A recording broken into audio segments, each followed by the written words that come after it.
Adolf Hitler has risen to power pretending to be a man of peace. He tells his people he can make Germany great again, without war.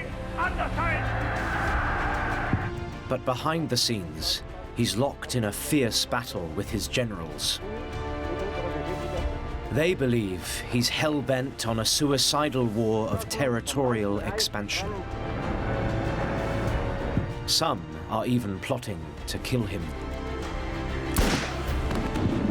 This is the story of how Hitler lies to his people, outmaneuvers his generals, and leads Germany into a catastrophic war.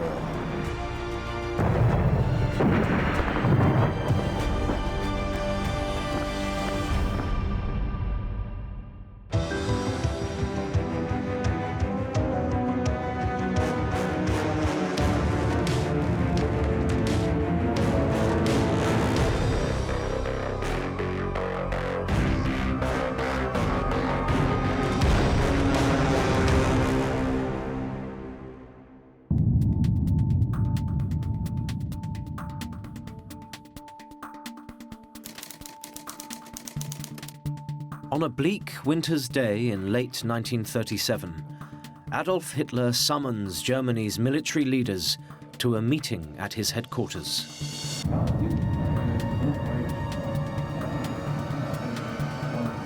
Present are such senior figures as General Werner von Blumberg, Germany's Minister for War, and General Werner von Fritsch, Commander-in-Chief of the Army.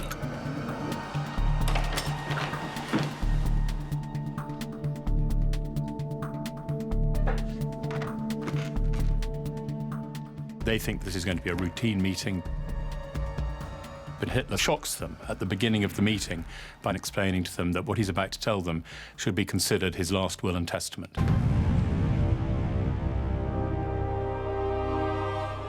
Hitler then goes on to explain his plans for military expansion.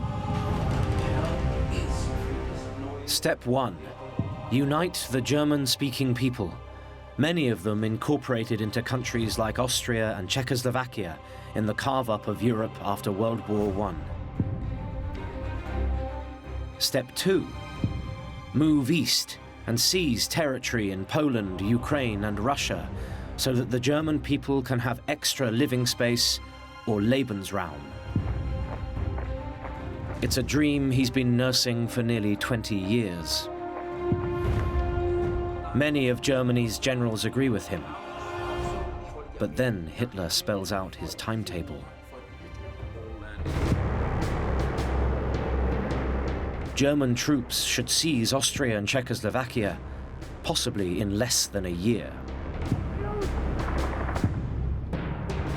The countries further east would rapidly follow over the next few years. It's a hugely ambitious program. The assembled generals are alarmed. Europe's frontiers are formally guaranteed by the military might of Britain and France. To his military commanders, Hitler seems to be rushing the country into a suicidal war.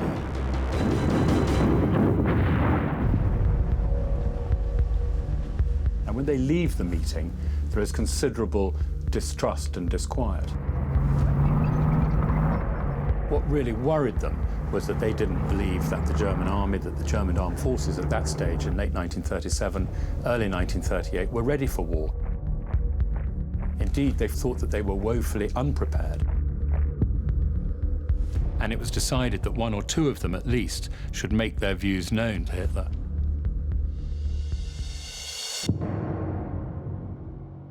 One of those who agrees to talk to Hitler is Werner von Blumberg.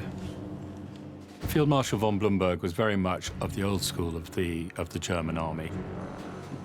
Blomberg is actually quite a pro-Hitler general. He's always seen as rather sort of sympathetic to the Nazis. But even he has been shocked by what Hitler has said to him that day and was beginning to tire of Hitler's expansionist plans. He's joined by Werner von Fritsch, also horrified by what he's heard. But Hitler refuses to listen to them. Hitler was having none of it. And there's no doubt that at that moment he started to doubt their support and to doubt whether he could carry out his plans with them still in place. As the two men will soon find out, Hitler has a way of dealing with those who oppose him.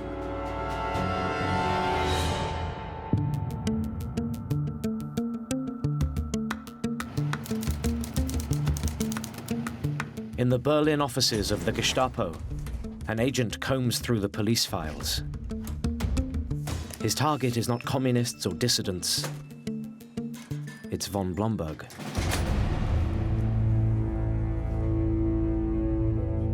Very soon, the agent finds what he's looking for. The file on Werner von Blomberg shows the general has a dark secret. He's recently remarried. Hitler had been one of the witnesses. She was considerably younger than him, and it's clear that at some stage he was smitten, he fell in love, and he decided that he wanted to marry her. She was only 25 years old. But Blomberg's new wife has a secret and colourful past. She was not only a former prostitute, but had also posed for some pornographic pictures in her past. The file reveals that she has been a regular fixture at Berlin's sleazy nightclubs and bars. She's a totally unsuitable wife for a senior military figure. The file is sent to Hitler.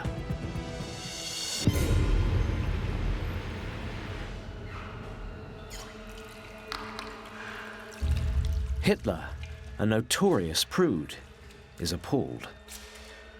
There was an anecdote going round Berlin at the time that Hitler was washing almost compulsively because he had shaken this lady's hand. But at the same time, it chimed very neatly with Hitler's desire to get rid of von Blomberg, to do away with some of the opposition to his military plans, which he now had in place. Blomberg is summoned to a meeting and offered a choice. Resign, or his wife's past will be made public. As Hitler had hoped, he chooses to resign. Days later, Werner von Fritsch is also summoned to a meeting with the Führer. A file has mysteriously surfaced, suggesting Fritsch has had a homosexual liaison. Homosexuality to the Nazis was something that was absolutely abhorrent. And for Hitler personally, who was tremendously homophobic, it was utterly beyond the pale. Fritsch, too, is forced to resign.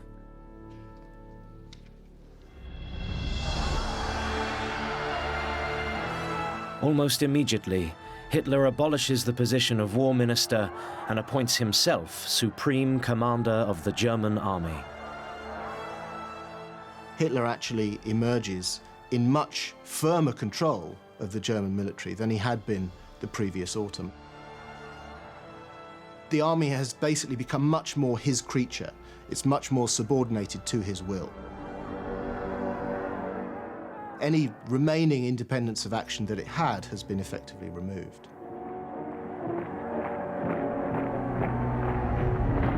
Yet Hitler faces an obstacle. The German public has elected him as a man of peace. How can he fulfill his expansionist plans, seize new territory, and still keep his promise to them?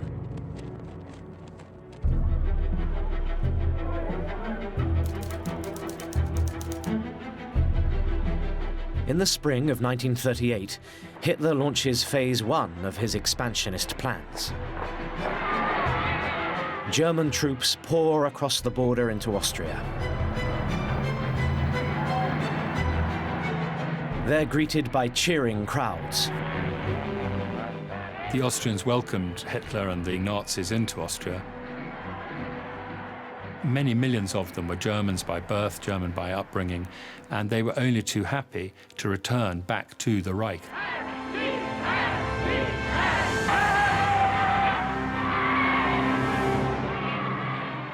Within days, Hitler arrives in Vienna to claim Austria for his new Greater Germany.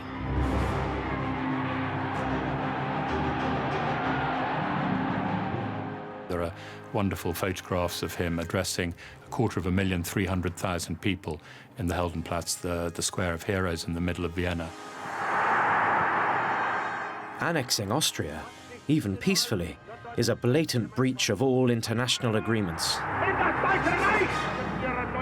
Yet Britain and France do nothing.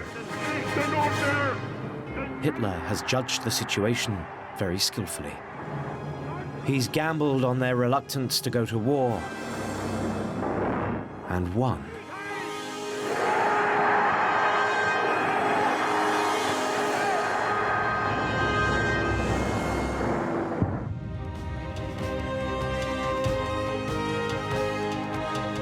In Germany, there's also jubilation. Hitler has taken the first step in creating his Greater Germany without bloodshed. In doing so, he's also kept his promise to his people not to take the country to war. The Nazi propaganda machine pumps up the achievement. The crowds were euphoric. They saw this as being a bloodless invasion that, almost without a shot being fired, Hitler had reintroduced Austria back into a Greater Germany. He was a hero at the time.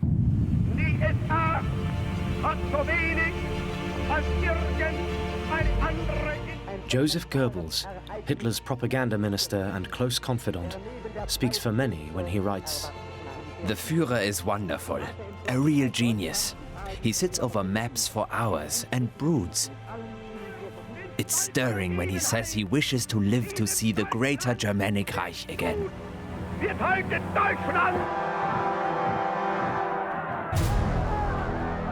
Yet behind the scenes, Hitler and some of his closest collaborators are planning another aggressive expansion of Germany's borders.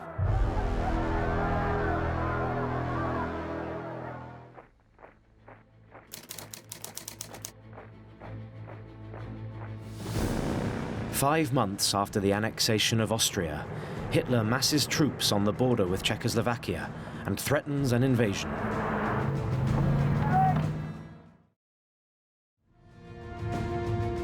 The country has a large German minority. Most of them live in a border area known as the Sudetenland. They are the next target on Hitler's shopping list for incorporation into a new Greater Germany. He felt that the German people had the right to live together in one large nation state. Hitler simply believed this was an entirely natural and just cause, and he had absolutely no hesitation in making this the centerpiece of his foreign policy.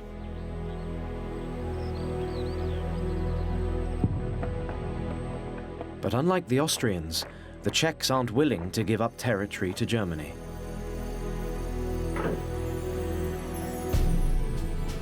Furthermore, Czech sovereignty is guaranteed by France and supported by Britain. Hitler needs to somehow maintain the illusion to the German people that he's a man of peace. If there is conflict, it shouldn't be seen to be of his making. The job falls to Joseph Goebbels, Hitler's propaganda minister. The Nazi propaganda machine swings into action. Newsreels show the Sudeten Germans as a people yearning to become a part of Greater Germany. There had been a vigorous propaganda campaign beforehand to suggest that these people were persecuted in the Czech state, that they were not given equal rights, and that their legitimate popular wish to become part of Germany was being denied. Hitler was very clever at telling the world, and of course telling his own people in particular, how badly oppressed the Germans living within the Sudeten borders were, and that this was really a moral crusade for Germany. Hitler's Nazi sympathizers in the Sudetenland now secretly stir up trouble. There was a very effective grouping of Nazis, pro-Nazis, who were able to magnify any incident of oppression suffered by the Germans. It's a classic Nazi trick. Secretly provoke unrest, then make sure it gets lots of news coverage. Every newsreel carried an example of the oppression of the German people in the Sudetenland. Our people, our German brothers and sisters, are being oppressed in an appalling way in the Sudetenland. This can't be allowed to continue. We must intervene. And the anger that was built up was very effective propaganda. It's a clever spin. Hitler can now put the army on a war footing while claiming he's merely protecting a helpless, undefended German population. But despite his popularity, Hitler still feels insecure.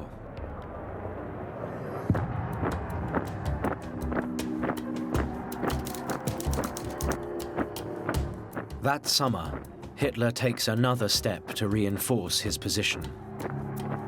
He had this fear that although the army was sworn to him by an oath of loyalty, you could never trust everybody on every occasion. What he needs is an alternative source of military power, and he knows just where to find it. The Waffen-SS is the armed paramilitary wing of the Nazi Party. The men who joined the Waffen-SS were fanatical Nazis, and they also had to meet the SS criterion. They were tall and blonde-haired and had to show that they're of pure Nordic blood for at least 3 generations. They had to swear allegiance to Adolf Hitler. They had to have their blood group tattooed on their arms. They had to have read Mein Kampf. They really had no compunction about what they did and who they killed, as long as it was followed the Nazi ideology. Ordinary Germans and ordinary German soldiers would be scared of these guys. That summer, the ranks of the Waffen-SS are rapidly expanded. New recruits pour in. In 1938, the Waffen-SS set up its own training schools. This gave them access to better equipment and better training. It also welded them together as a unique elite corps, which were fanatically devoted to Nazism and to the extermination of communists and Jews. They were special, they were separate, and they were answerable only to themselves and to the Führer, with no reference to any other authority over them. That's what gives them that fearful image. They are, in effect, Hitler's private army. His guarantee that if the army turns against him, he has an alternative source of power. It will turn out to be a wise precaution. There's already a growing revolt inside the military.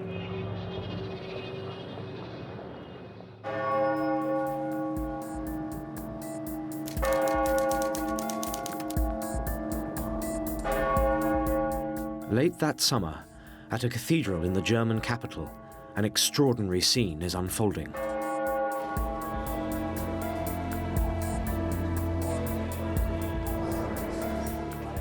A group of military officers have come to ask the cathedral's canon to release them from their oaths of loyalty to the Führer.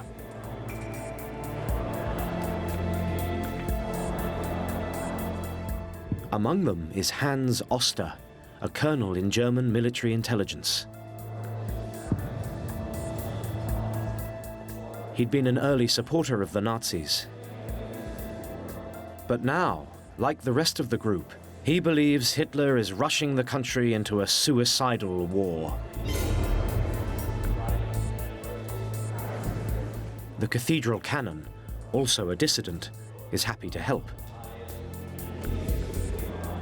He tells them Hitler is a tyrant and that they have no obligation to follow him. And that was a difficult step for many of those senior military men to make. This was, after all, their commander-in-chief, so they needed, if you like, absolution from the church to prepare them for what they were planning to do. The conspirators also have the backing of important names in the German military. They include General Erwin von Witzelbahn, commander of the army in Berlin, and Fritz von Schulenburg, vice president of the Berlin police. Both have been deeply disturbed by Hitler's removal of Blumberg and Fritsch and his willingness to risk war with Britain and France. Many of those who were plotting in the summer of 1938 were those that you might normally imagine were the Nazis' natural echelon of supporters. There were senior military personnel, also senior police personnel. And many of them had initially been supporters of Hitler and the Nazis, but they feel they're being railroaded into reckless foreign policy adventures. Oster and his colleagues leave the cathedral determined to do all they can to stop Hitler.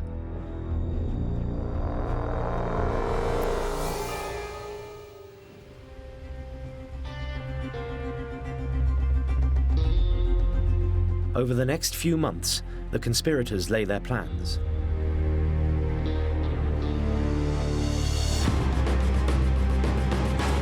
The idea is to arrest Hitler and remove him from power.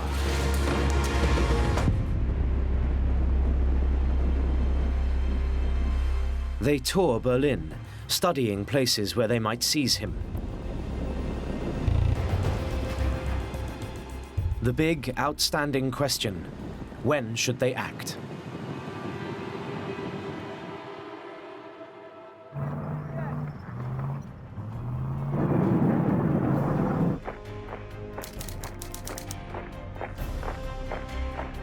Meanwhile, on the Czech border, German troops continue to prepare for war.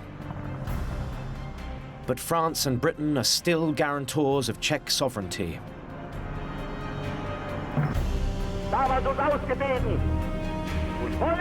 Yet, even now, Hitler sticks to his claim that he doesn't want war. In a speech to the German people that September, he proclaims, "I demand that the oppression of these Germans in Czechoslovakia ceases." Hitler had a very successful technique where he presented himself as a man of peace. He always said he was a former frontline soldier. Why would he, of all people, want a renewal of war? But he presented himself always as a man under great pressure from his own people and from the minorities he was seeking to rescue. the clock is ticking. War seems imminent. Will the invasion of Czechoslovakia go ahead? Or can the conspirators inside the army stop Hitler before he drags Germany into a reckless war? Suddenly, there's a dramatic new development.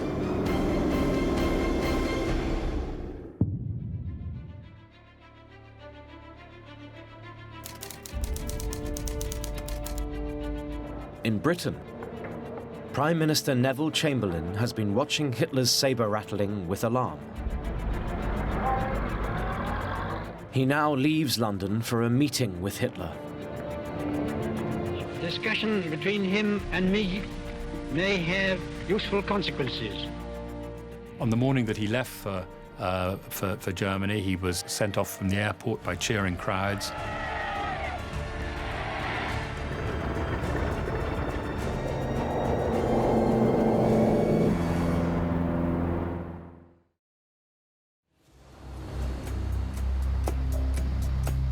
In Germany, Chamberlain is received by Hitler at the Berghof, his mountain retreat in the German Alps. Chamberlain and Hitler are very different figures. They're 20 years apart. Chamberlain is 69, Hitler is 49. Chamberlain must have cut a fairly strange figure amongst all these Germans in their Nazi uniforms, with his wing collar, his tie, his rolled-up umbrella. Chamberlain very much looks like a statesman of the old school, and of course Hitler's a very different beast indeed. It was the meeting of two cultures, the old Edwardian school of British diplomacy, represented by Chamberlain, and this new aggressive Nazi German movement. As if to symbolize the significance of the meeting, a thunderstorm breaks overhead. That day, there was a storm brewing, appropriately enough, and boy was there going to be a storm brewing that day. Chamberlain is, as many were when they first met Hitler, he's impressed by the charisma, the personality, the character of the man. And that, of course, carries Hitler a long way forward to getting what he wants. Hitler, once again, presents himself as a man of peace, simply trying to help his fellow Germans. He demands the Sudetenland be given a vote on whether it should secede from Czechoslovakia. Chamberlain appears to accept the argument and agrees to try and sell it to the French and Czech governments. But he leaves a poor impression on his German hosts. After Chamberlain had left that evening, there was much hilarity amongst the staff and the other people at the Berghof about Chamberlain. There's no doubt that the Germans felt, having met him once, that this was a man who they could get the better of.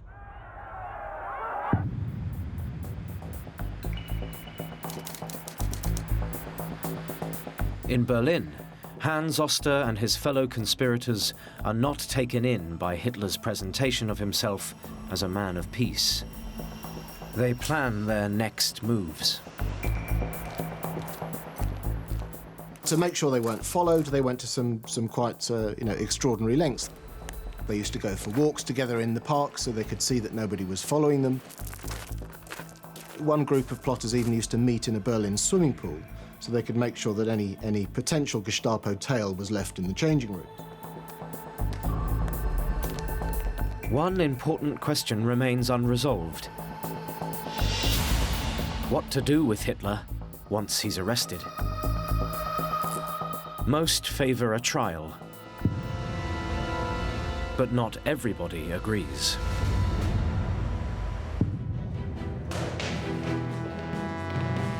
One of them is Major Friedrich Wilhelm Heinz, a former right-wing thug.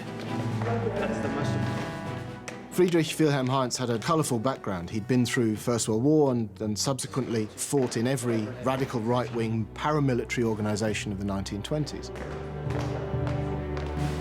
Heinz supports the Nazi cause, but not Hitler's leadership of it. He tells Oster, by now the leading spirit behind the rebellion, Hitler alive is stronger than all our divisions. He needs to be killed. The two men come to a secret understanding. Hitler will be shot in the confusion of the arrest. There is now a very real chance Hitler could be killed.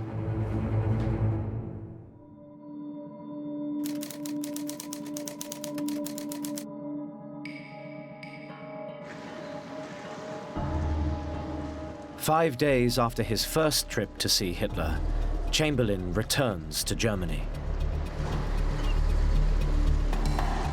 The second meeting is held in the small spa town of Bad Godesberg on the Rhine.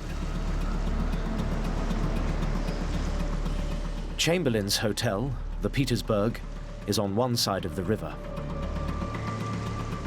Hitler stays in his favorite, the Driessen, on the other. The Driessen is the hotel where Hitler traditionally went to relax, where he used to go to stay when he wanted a holiday. Herr Driessen, the owner of the hotel, was famous as being an arch-Nazi. And he had an interesting sideline. Whenever Hitler came to stay, he would then auction off all of the materials that had been in Hitler's room afterwards to earn a bit of extra money.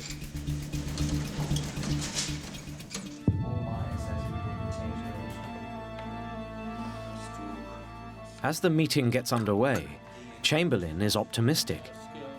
He tells Hitler he's got the deal he wants. Britain has persuaded the French and Czech governments to accept the German demand that the Sudetenland be given a vote on whether to become part of Germany. War can be avoided.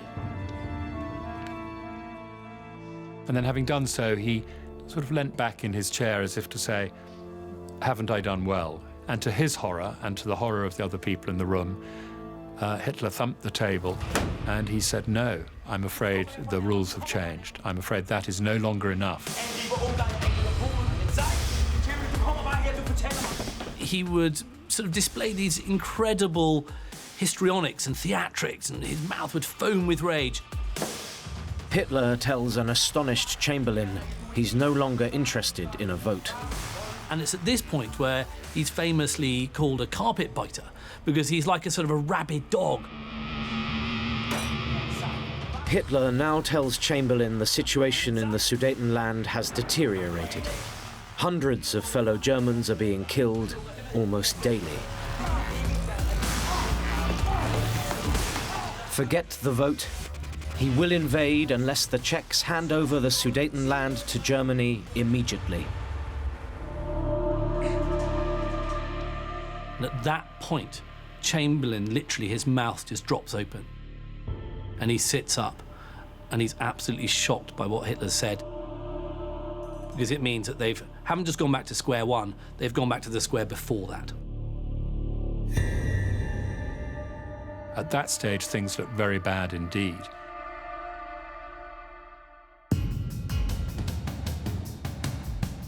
Hitler now ramps up the pressure on Chamberlain.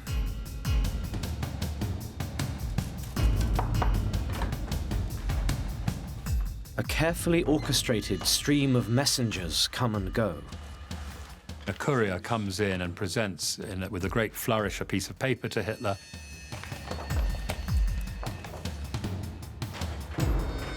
It tells Hitler and Chamberlain that 300 Germans have been massacred in a battle in the German Sudetenland. In fact, of course, it hadn't happened at all. It was a complete myth.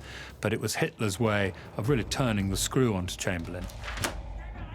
And he'd bang the table in front of Chamberlain and say, "The urgency is evident, Mr. Prime Minister." And Chamberlain really didn't know how to respond. I mean, he had to believe the stories. He couldn't say, well, I think it's propaganda. He was duped, if you wish, by a much smarter operator. The meeting finishes late.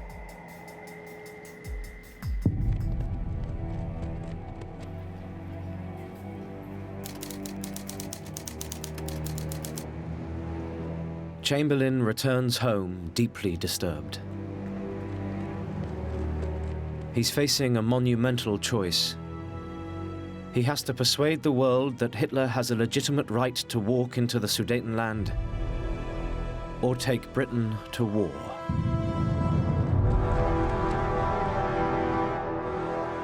He soon makes his opinions clear.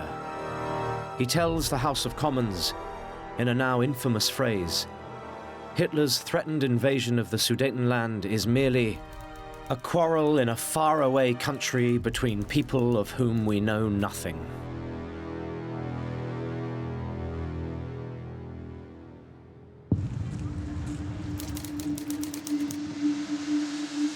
In Berlin, the conspirators in the army are certain Hitler is still leading the country to war. They can't believe the British will give in to Hitler's latest demand. Desperate to stop him, they finalize their plans. The invasion may be only days away. At an army garrison in Berlin, Friedrich Wilhelm Heinz assembles a small team. The plan is to arrest Hitler as soon as he's ordered the invasion of the Sudetenland.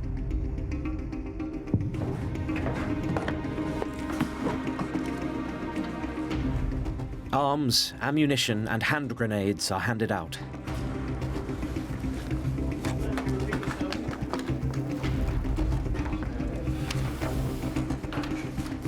The conspirators check their weapons.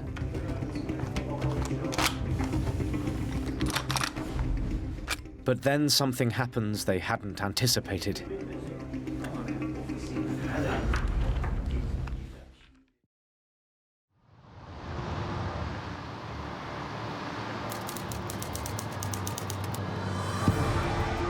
Europe's great powers, Britain, France, Germany and Italy, gather in Munich for a final attempt to thrash out a solution to the Sudeten crisis.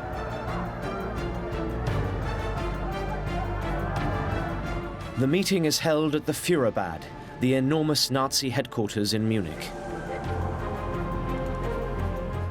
The atmosphere at Munich was tense throughout. Everybody present is convinced time is running out to prevent the second catastrophic war in Europe in 20 years. But Hitler stands firm. Even now, he maintains his public image that he doesn't want war, but that he's being pushed into it by the Czechs.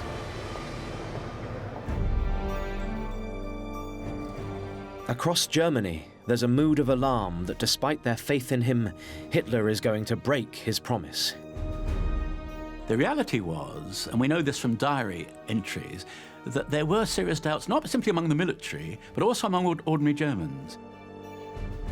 It wasn't openly expressed because really there wasn't an open area for that, but the anxieties are there.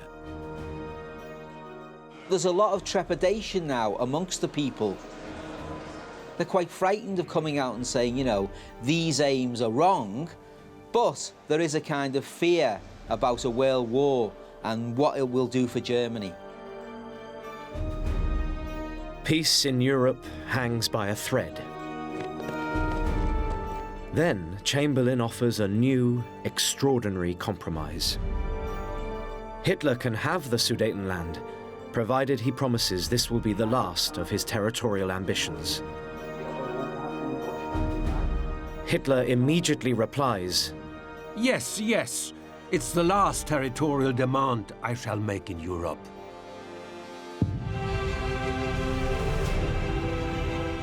Within hours, the Munich Agreement is signed. It's an extraordinary coup. Chamberlain is convinced war has been avoided. For Hitler, it's a double triumph. Germany's borders have again been expanded. And he can continue his lie that he's a man of peace. Once again, he's a national hero.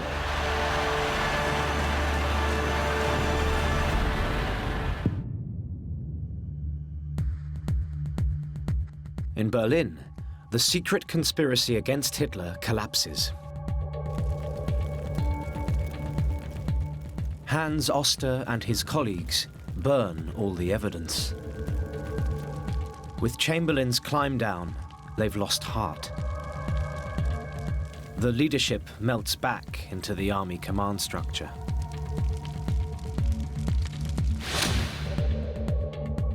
Hans Oster, the leader of the conspiracy, hides his opposition and remains a colonel in the German military intelligence. Friedrich Wilhelm Heinz, who had wanted to shoot Hitler, joins a special forces group and will fight on the Eastern Front. General Erwin von Witzelbahn is promoted to commander-in-chief of an army group. Fritz von Schulenburg also throws in his lot with the military establishment and is later promoted. Their loss of courage means Hitler is now free to move on to the next phase of his expansionist plans.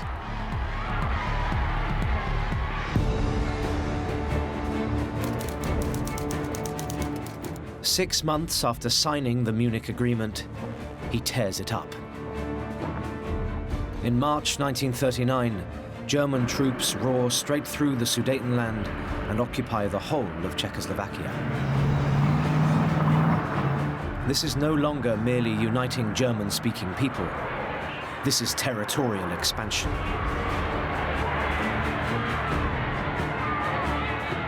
Yet even so, Britain and France are still unwilling to go to war.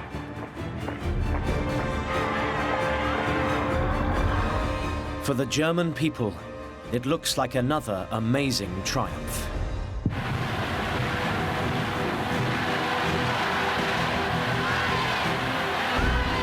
Across Germany, there's renewed euphoria. Germany has acquired not just the Sudetenland, but the whole of Czechoslovakia, without firing a shot. It's Hitler's first step in his acquisition of Lebensraum, the extra living space he's promised the German people. It's a long-standing notion, going back to the 19th century, which was that Germany didn't have enough space for its people. Hitler's popularity soars to new heights. He had proved yet again that he could take risks. They were calculated risks, but they'd been so cleverly well calculated, they actually worked. To many people, he's the country's greatest diplomat ever. There's an outpouring of adulatory letters and poems. A 17-year-old girl writes, Hitler is a great man, a genius, a person sent to us from heaven. One Western newspaper reports, the great majority of Germans could now find some point of identification with Hitler and his achievements. What the German people don't know is that this will be Hitler's last major bloodless victory.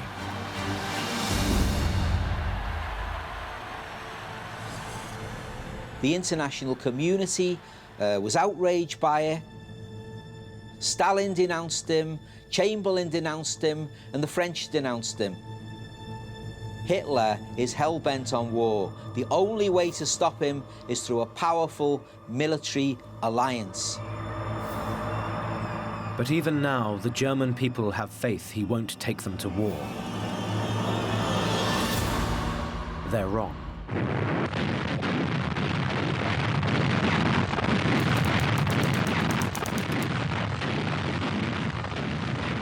At the beginning of September, a German warship in the free port of Danzig opens fire on the Polish garrison.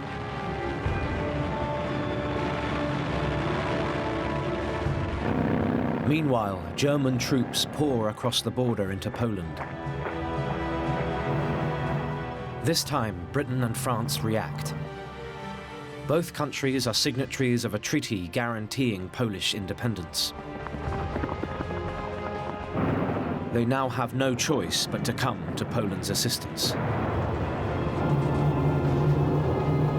On September the 3rd, 1939, 2 days after the German invasion, Britain and France declare war on Germany. This country is at war with Germany. What Hitler has promised will not happen, has happened. World War II has begun.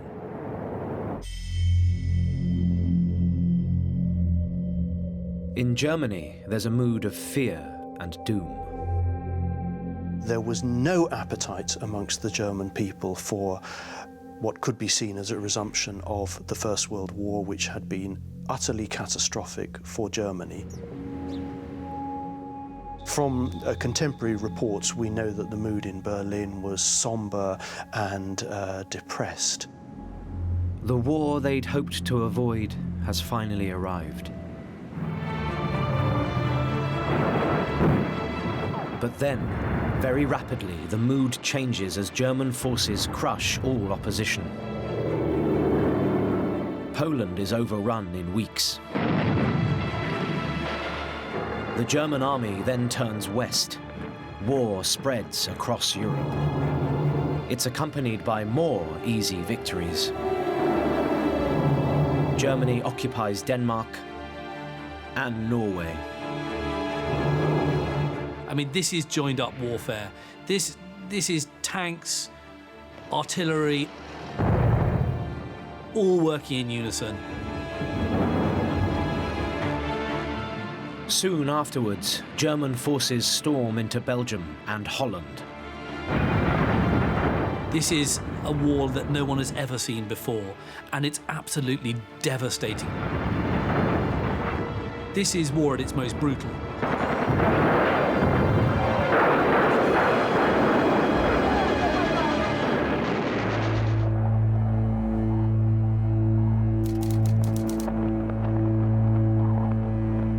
By midsummer 1940, Hitler is in Paris at the head of a victorious army. He has defeated the combined forces of both Britain and France. In front of the Eiffel Tower, he proclaims, I'm the greatest strategic genius of all time. Many Germans who had begun to doubt him start to trust Hitler again. In a matter of months, and with minimal losses, Germany has overrun Europe. Hitler may not have kept his promise to avoid war, but at least it's been a brief one. He's grabbed more territory than the Germans had won in the entire course of World War I. A war that lasted 4 years and cost millions of German lives. He tells his senior military commanders, No one has achieved what I have achieved. I've led the German people to a great height. The idea of Hitler's military brilliance spreads across the world. National leaders in Europe and Asia rally to his support.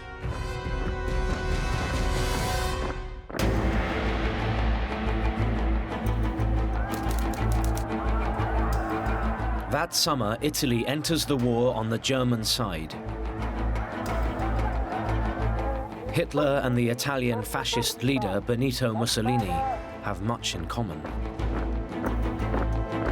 Hitler, from the beginning, admired what he called the great man across the Alps. And it's reciprocated. Mussolini admires Hitler for what he's achieved. In the autumn, Germany's old ally Japan also joins Hitler. The Axis powers are born. Hitler strides the world. Yet what the Germans don't realize is that the war is far from over.